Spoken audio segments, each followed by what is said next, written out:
todo cineasta que se precie, para mí, se enfrenta con esta locura que es reinventar el cine para expresar la experiencia propia. Él es cineasta, escritor y curador.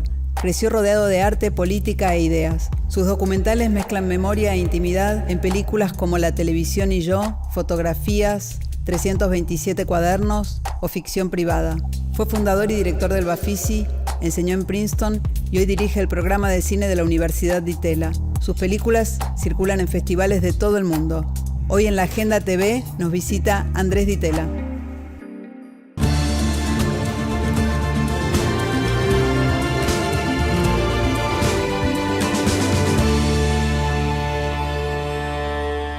Nuestro invitado de hoy es el cineasta Andrés Di Tella, un gran explorador de la historia nacional y personal, que en el caso de él es en parte al menos lo mismo. A través de sus documentales reflexionamos sobre la noción misma de tiempo y de pasado, sobre la identidad, sobre el destierro, sobre los medios y sobre el cine, muy particularmente como medio y como búsqueda. Andrés Di Tella fue fundador hace 25 años y primer director del Festival de Cine Independiente de la ciudad, y hoy dirige un programa de cine, un programa formativo en la Universidad Torcuato Di Tella, en el que a lo largo de un año se producen de manera colectiva 4 cortometrajes a la semana, siguiendo un poco la premisa de hacer cine con nada o algo así. ¿Podemos empezar por ese tema? ¿Se puede hacer cine con nada? Qué buena pregunta. Quiere decir que es difícil empezar por ahí, pero sí y no. Es decir, no quiero decir sí porque después algunos agarran y dicen, bueno, entonces cerramos el Inca. Pero sí, la respuesta es sí, en el sentido de que el cine puede ser muchas cosas, ¿no? Creo que esa es una de las primeras lecciones, de alguna manera, que uno puede llegar a dar a partir de la experiencia. Es decir, cine puede ser un cortometraje experimental de Andy Warhol de 3 minutos del rostro de una mujer que en esos 3 minutos está posando frente a la cámara y no sabe qué hacer, se pone incómoda y empieza a temblar y en un momento, ya superada por la situación, le caen lágrimas y de pronto se le pasa ese momento de crisis y pareciera llegar a una especie de iluminación. Todo eso pasa en 3 minutos en un corto de Andy Warhol. ¿Es cine eso? Sí. Entonces eso mismo uno lo puede hacer porque pasan todas las emociones que uno puede pasar en una película, pasan en esos 3 minutos.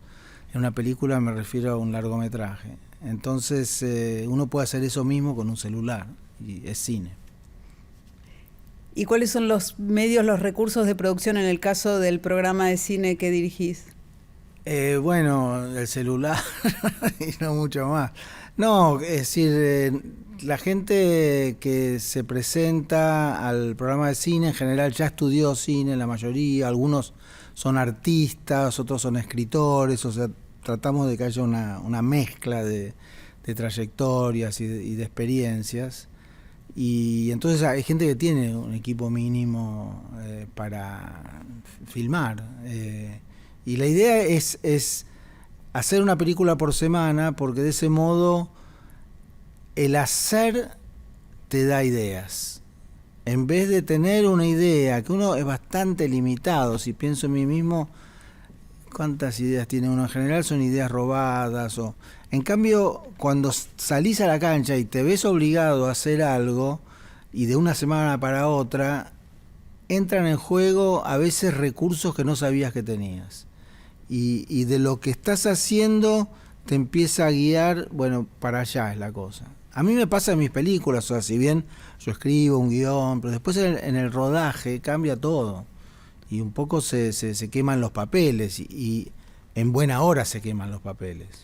O sea, te llevan los rodajes a lugares muy distintos de los que impulsaron ese comienzo. Sí, de forma inesperada por ahí, ¿no? Es decir, sobre todo cuando uno trabaja en o cerca del género documental, creo que ahí hay una obligación de estar despierto y no aferrarse demasiado a las ideas, o si estás hablando con alguien en un encuentro, no estar esperando que diga lo que vos querés que diga, sino que te sorprenda, y a veces lo más maravilloso es cuando esa persona se sorprende a sí misma.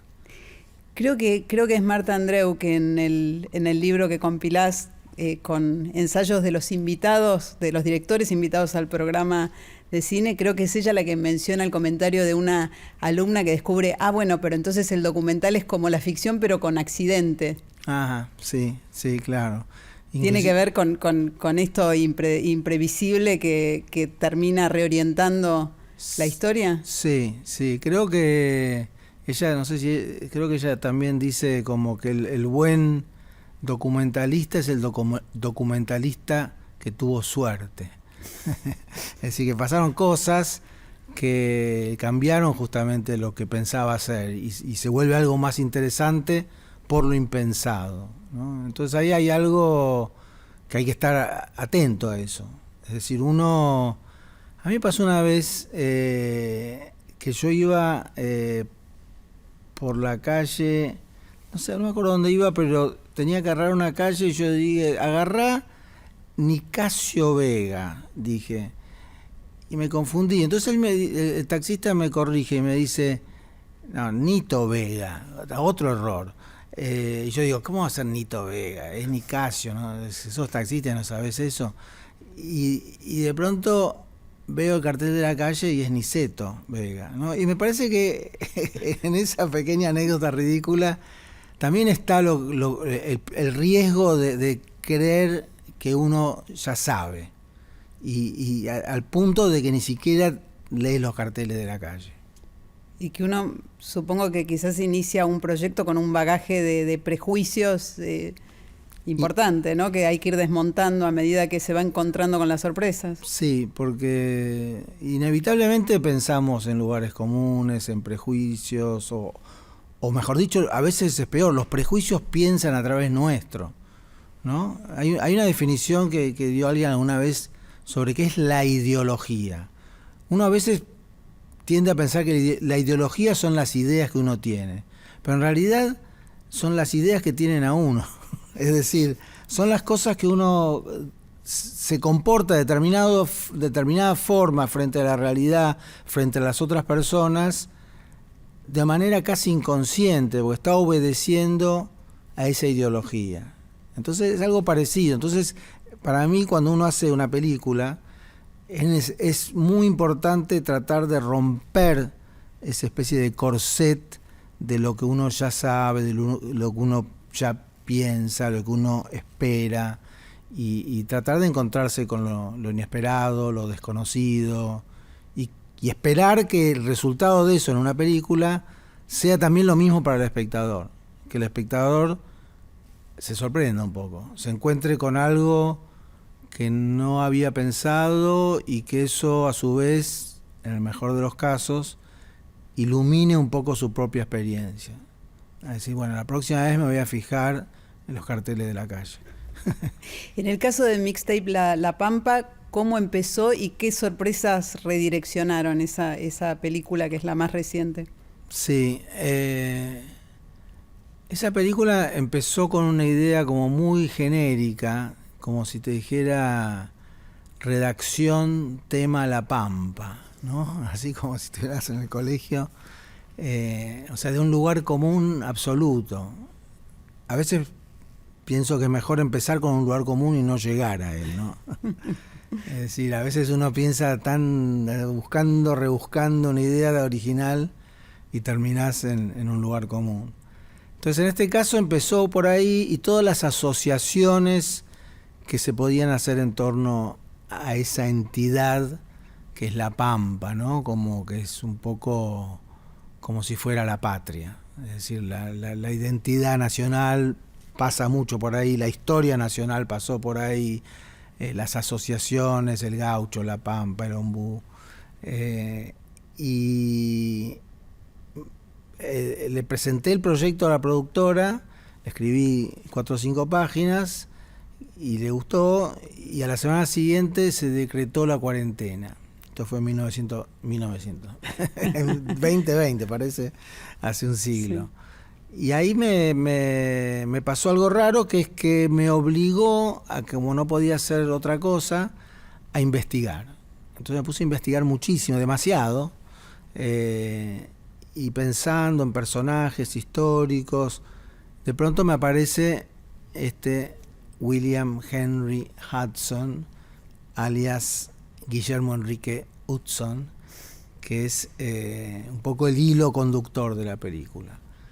Porque me empecé a acordar de cosas, o sea, era un gaucho, hijo de norteamericanos, inmigrantes norteamericanos en la Argentina, a principios del siglo XIX, cosa rara, y era un gaucho, o sea, un tipo que trabajaba en el campo, hacía las tareas, arreo de ganado, de la esquila de la oveja, todas esas cosas, pero que había aprendido a escribir, a leer y escribir, y en inglés también.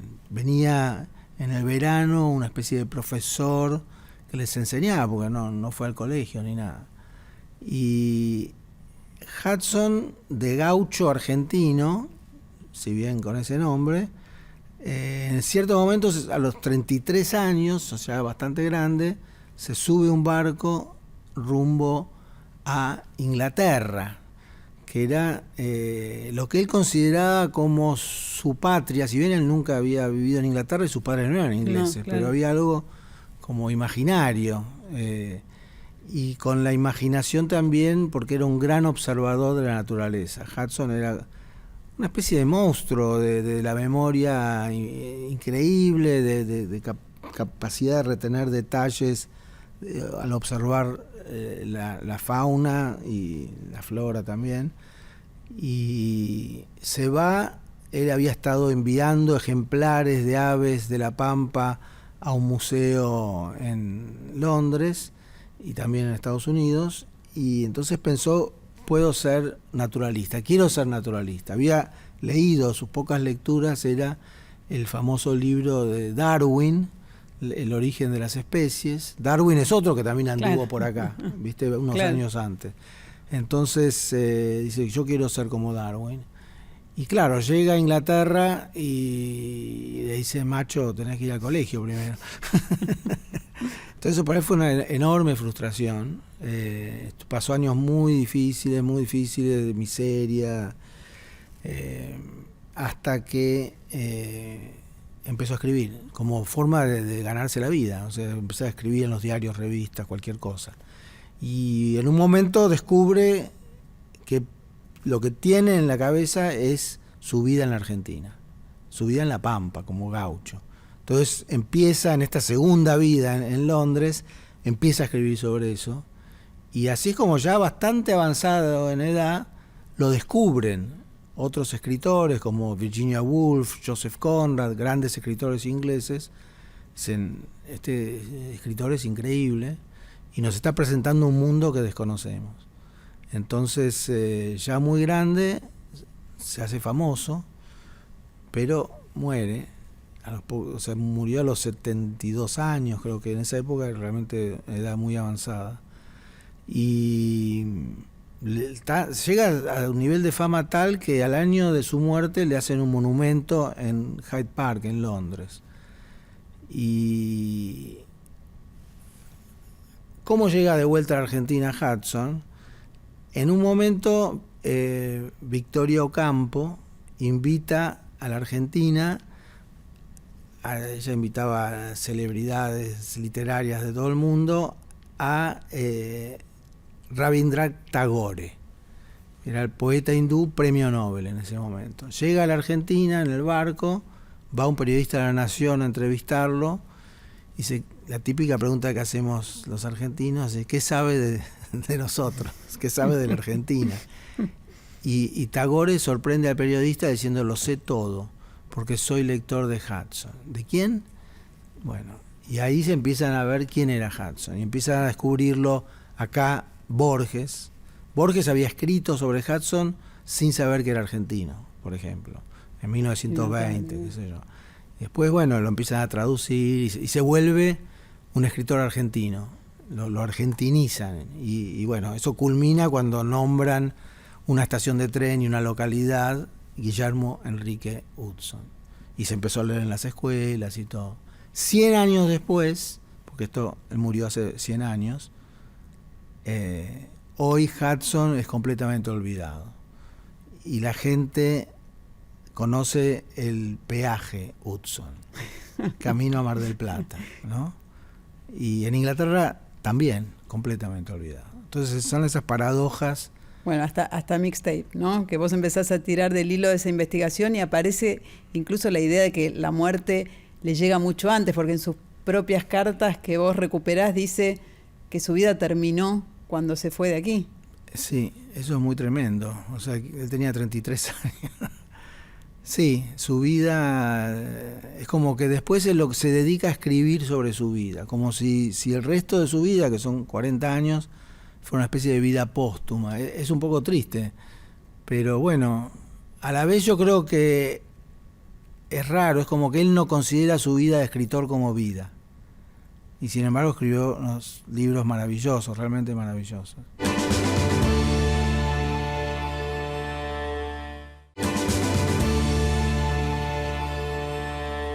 Además de la investigación, vino el viaje después, el recorrido que haces a través de esos lugares, que constituye también dentro de la película una especie de diario de rodaje. Sí, yo no lo dije, pero en realidad la primera idea que yo tenía ganas de hacer una película de viaje.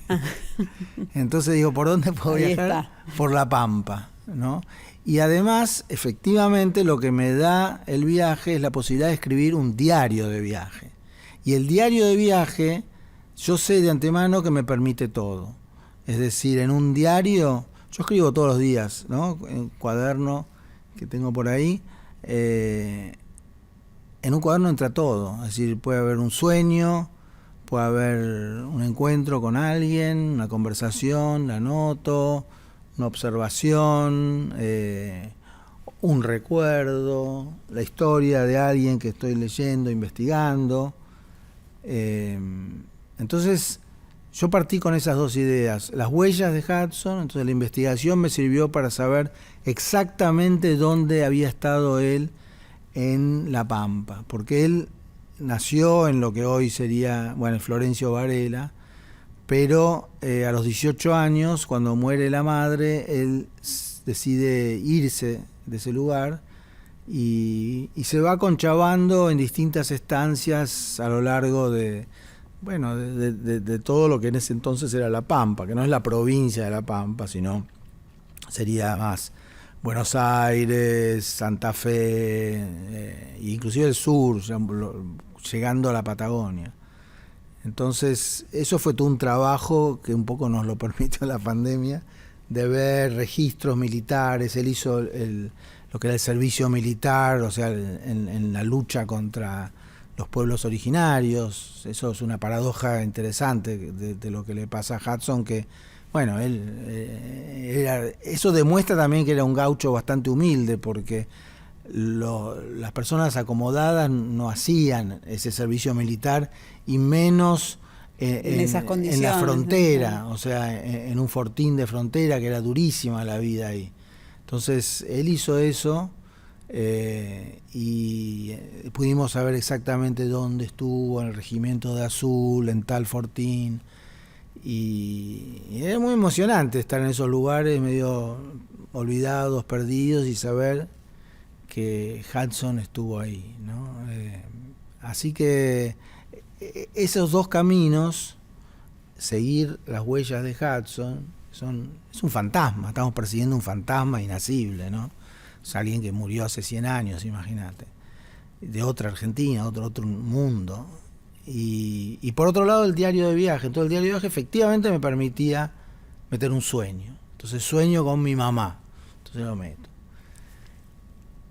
Y las cosas después, en un armado que es bastante complejo, de montaje, de meses de montaje, buscamos las correspondencias, los ecos, las rimas, algo que aparece al principio vuelve de otra forma al final. Es casi como una composición musical.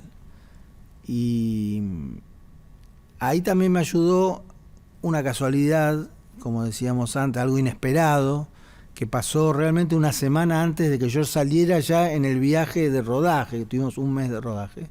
Viene una cineasta que se llama Ana García Blaya y me trae un sobre lleno de cartas. Y me dice, este es un regalo para vos. Y eran las cartas que yo le había escrito a su padre, que era uno de mis mejores amigos, Javier García Blaya, que murió hace cosa de 5 años, y él había conservado esas cartas. Él tuvo una vida muy itinerante, así de muchas vidas, y había conservado esas cartas, o sea que significaban algo para él. Cartas que yo le había escrito cuando yo vivía en Inglaterra. Y entonces dije un poco como Martín Fierro, todo bicho que camina va a parar al asador. Y digo, las llevo y las leo durante el viaje y veo qué hago con eso. Entonces ahí me acordé, bueno, con Javier habíamos filmado, inclusive habíamos tenido una idea de salir a filmar algo sobre la Argentina, y en ese momento pensamos, vamos a filmar La Pampa. O sea, es increíble cómo vuelve una idea de hace 30, 40 años. Y cómo llegan las cartas en ese momento preciso, además sí. Es misterioso, ¿no? Es increíble. Y entre esas cartas hay una carta en la que vos le decís, vos compartís con él tu temor de no poder llegar a hacer cine, que eso termine siendo simplemente un sueño. Sí. Y pensaba en eso cuando leía el ensayo que incluís en tu libro de Mariano Ginás, donde él dice, a partir de cierto momento ser un estudiante de cine es un problema, es como una especie de nueva, es como otra forma de la virginidad, ¿no? Se convierte en una situación muy incómoda. Esa incertidumbre sobre la posibilidad de realización en esa vocación del cine que ya estaba en la época en la que le escribís a Javier. ¿Cómo evocás esa época? Sí, en la época de los 20 años, los 20 y pico años, que uno no sabe qué hacer y no entiende nada. Y a la vez todo es posible. Entonces es como maravilloso, ¿no? Y hacer cine es difícil. O sea, ni hablar de hacer una profesión del cine, digamos, y tener, o sea, realmente es muy difícil. Pero hay una paradoja rara, que es, todos nosotros creo que hemos pasado horas y horas viendo cine o series, que es una derivación del cine, horas y horas y horas semanales y mensuales y durante años. Entonces yo a veces planteo, imagínate si todas esas horas que pasaste viendo cine las hubieras pasando estudiando los clásicos griegos. Serías una experta, ¿no? O sea, podrías dar clases en la Sorbona, no sé. Y ¿eso qué quiere decir? Que todos los que hicimos eso, que somos la mayoría, somos expertos en cine de alguna manera, pero somos expertos viendo películas, somos expertos espectadores. Y muchas veces cuando nos ponemos a hacer cine, es como si fuera una experiencia que no tiene nada que ver con lo que estamos haciendo. Y en algún sentido no tiene nada que ver, porque es muy difícil hacer algo que usa ese lenguaje del cine que uno ha incorporado durante años, y al mismo tiempo tener algo diferente que decir, aportar algo nuevo, decir algo nuevo en un lenguaje inclusive propio. Es como que todo cineasta que se precie, para mí, se enfrenta con esta locura que es reinventar el cine para expresar la experiencia propia.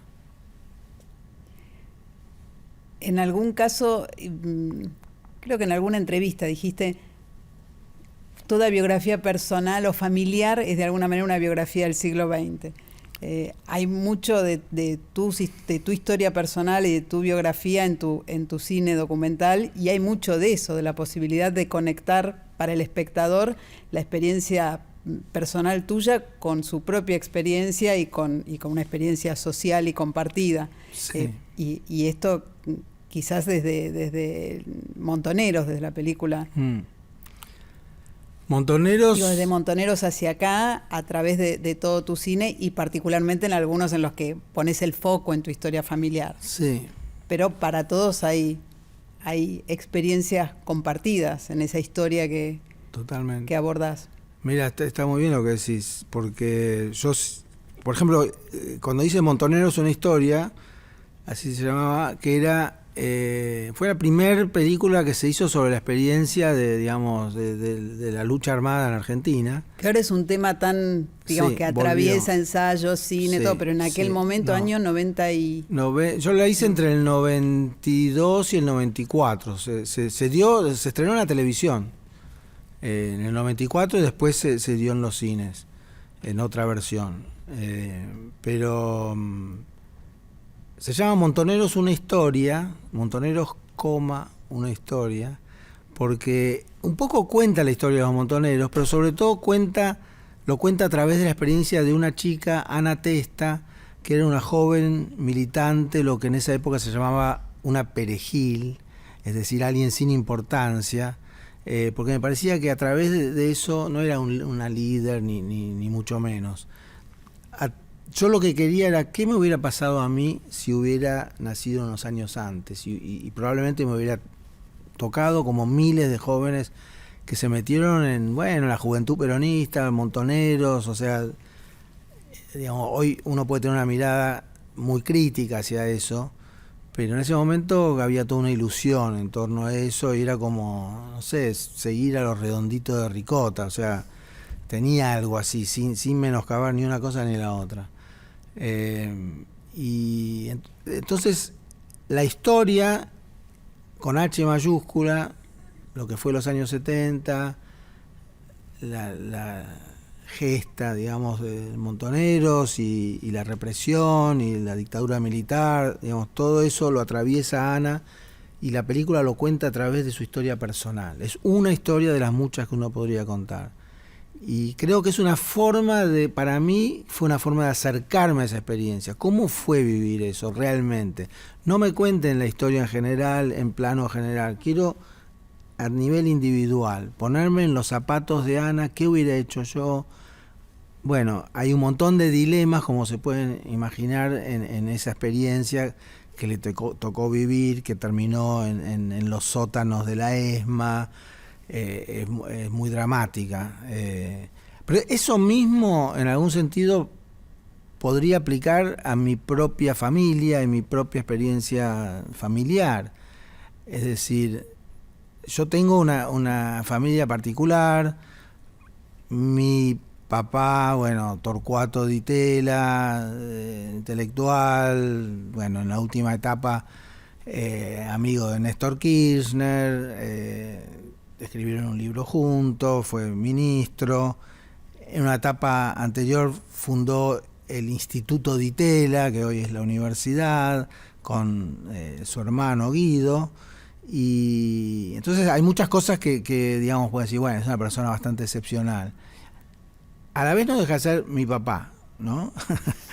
y tiene otra cosa excepcional, que es que se casó con una mujer hindú de la India, mi mamá, Kamala, de Madrás. Entonces, eso es como bastante singular. De hecho, era singular y ya no lo es tanto.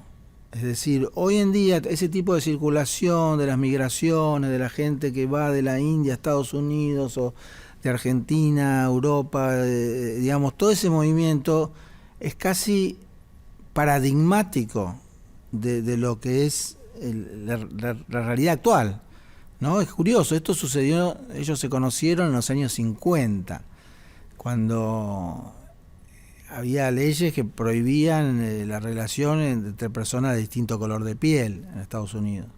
Entonces ellos se conocieron en Estados Unidos. Ellos se conocieron estudiando. Sí, en realidad estudiaban cada uno su cosa y se conocieron militando, haciendo... La película sobre ellos es tu película ficción privada. Sí, sí, ficción privada, parte de unas cartas que se escribieron ellos cuando eran jóvenes y que mi papá me dejó cuando murió mi mamá, ya hace más de 20 años. Y digamos, esa historia tan singular de ellos, que se conocen en la India, son en Estados Unidos, después viven en Inglaterra, bueno, un montón de cosas muy particulares, intransferibles.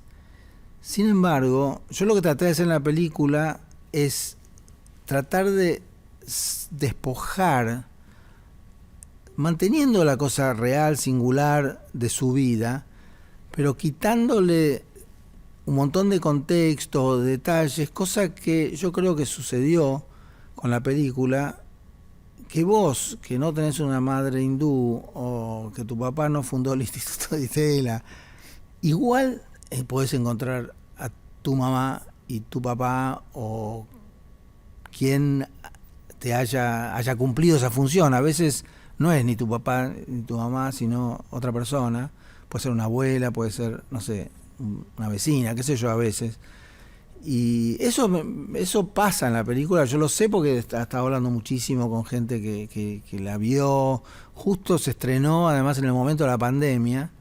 Entonces, paradójicamente, para mí fue frustrante que no hubo un estreno en salas. Porque además vos solés ir a las funciones. Sí, me gusta mucho ir a ver, justamente enterarme qué es lo que hice. A las funciones corrientes, digamos, sí, más allá del estreno. Sí, sos sí, de ir. Sí, sí, en ese caso no pude, pero entonces recibí muchísimos mensajes. ¿No? En plena pandemia era como la gente se sentía mucha necesidad de expresarse y escribirle a un tipo desconocido que está en las redes, pero que hizo una película que le llegó.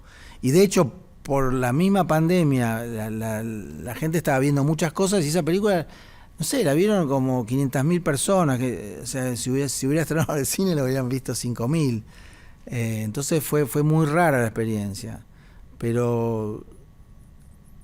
Y la gente salía y me quería contar la historia de sus padres. O sea, pero te juro, sin exagerar, más de 200 personas me cuentan la historia de sus padres. Entonces yo digo, bueno, la película funcionó.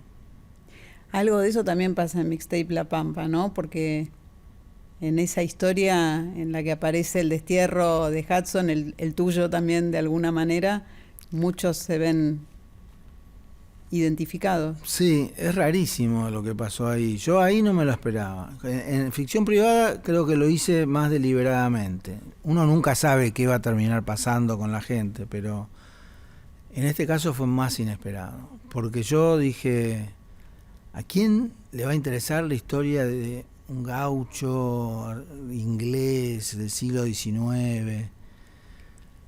Y sin embargo o sea, la película pegó mucho, o sea, eso lo comprobé porque yo iba todas las semanas, efectivamente, durante 4 meses que estuvo la película en cartel, y hablaba con la gente al final de la proyección y de vuelta es como que, no sé, inclusive gente muy joven, porque yo dije, bueno, esto que hablábamos al principio, ¿no? De la sensación de que mi vida acabó a los 33 años, o eso le puede pasar a alguien más grande, puede sentirse identificado con eso, pensé yo. Y sin embargo había chicos de 20 años que estaban muy emocionados y que había, pero muchos de lágrimas en los ojos, no podían hablar casi. Y yo no entendía qué es lo que les pasó.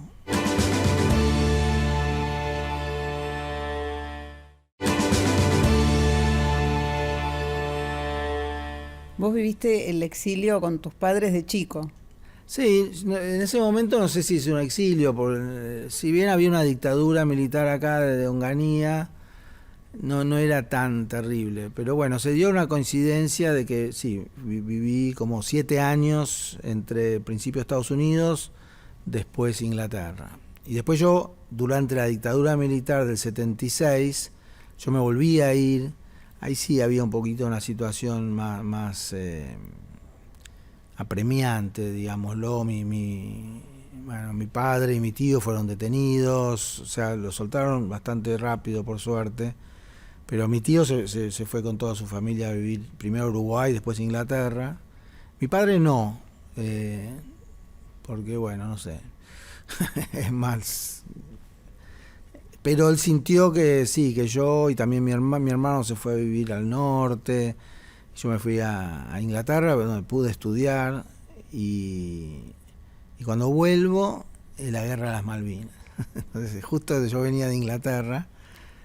En el momento de Malvinas, ¿qué edad tenías? Y yo tendría 20 años, 21 años. ¿Y fue ahí que escribiste en el Herald? No. Sí, ahí un dato curioso que encontré, creo que en el momento en que murió Graham Newell. Mira, el que era director del Herald, un gran periodista y muy amigo, sobre todo de mis padres. Él justamente me consiguió trabajo cuando yo volví, porque había un inglés que estaba acá y cuando vio que se venía la guerra se fue. Y entonces, mira, hay un puesto en el Herald y ahí me metí. Yo había estudiado letras. Que un puesto en el Herald no era nada cómodo en ese momento, aparte. No, sin embargo, era increíble estar ahí. Era como estar medio en la trinchera, porque sí, había todo el tiempo, recibían amenazas. El Herald era en realidad un diario americano. Claro. No inglés, pero la percepción es que era inglés y de la comunidad inglesa. Claro, era el diario de la comunidad era de habla inglesa. Para los que no saben, diario argentino, pero publicado en inglés para la comunidad internacional. Y enseguida, apenas, digamos, fue el 2 de abril, creo que era el sindicato de los kioscos, de los kiosqueros, le hizo un boicot patriótico, boicoteaban el Herald. Ahora, el Herald tenía la particularidad que fue uno de los únicos, quizás, diarios que publicaba durante la dictadura noticias de los desaparecidos y las madres de Plaza de Mayo.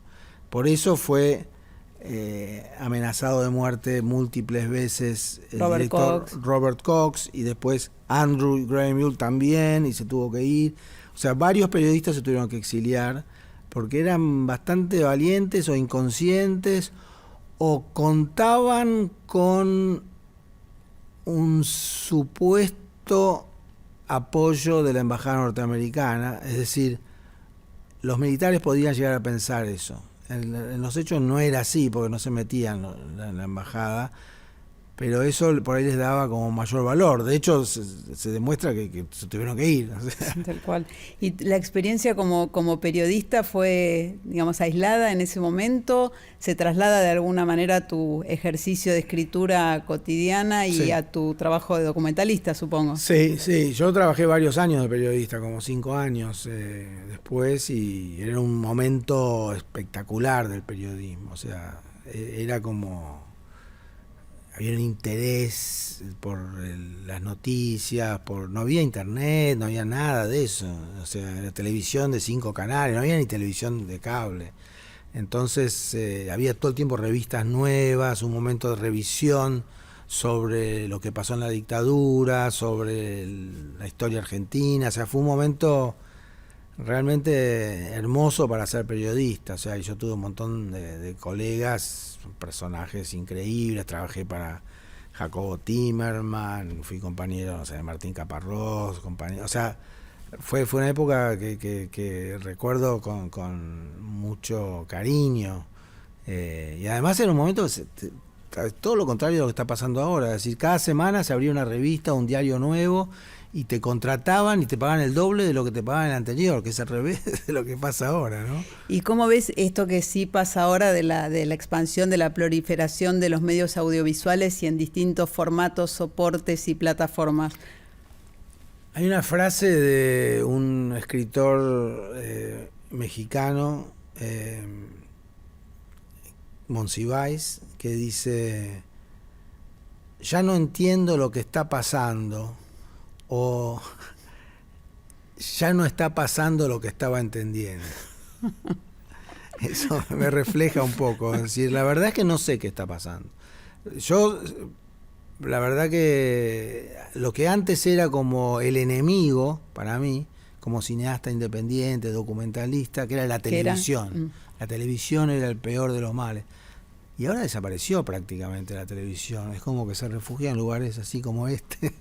Se convirtió en una mancha dentro de un mar de lanchas que no se sabe muy bien qué es lo que está pasando y por dónde va a ir, dónde va el público, cambia constantemente. Entonces eso es, a la vez es estimulante, ¿no? Como es un poco complicado si está trabajando en un canal y de pronto cierra, pero bueno, al mismo tiempo aparecen y proliferan plataformas, sí, medios nuevos, sí, formatos sí, nuevos, sí. o no Bueno, tan nuevos, no sé cómo los ves. Sí, no, yo creo que sí son nuevos, pero rescatan cosas viejas. Por ejemplo, Instagram.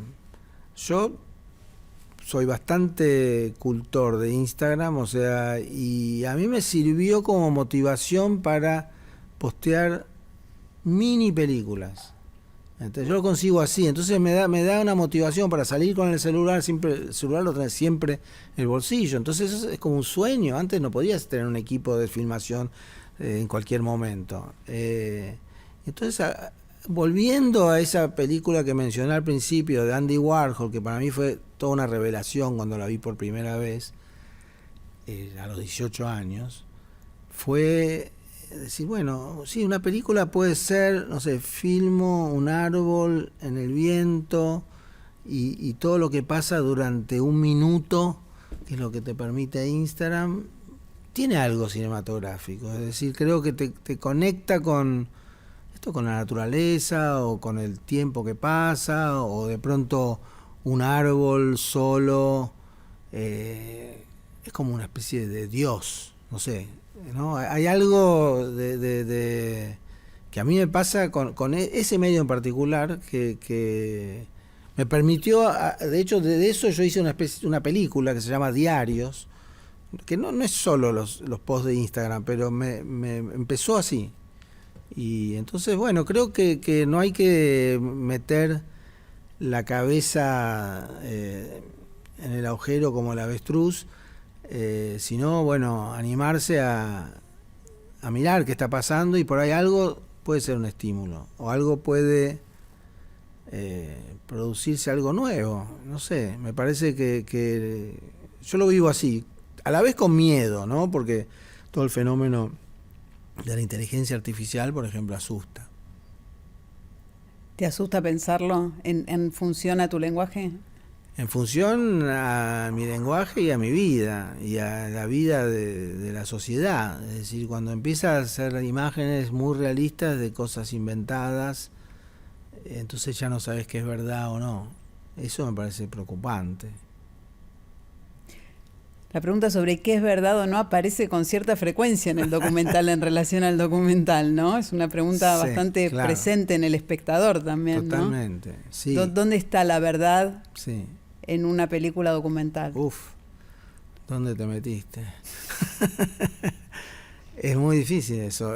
Para mí es muy importante, porque el género documental es como que se supone que todo es verdad, ¿no?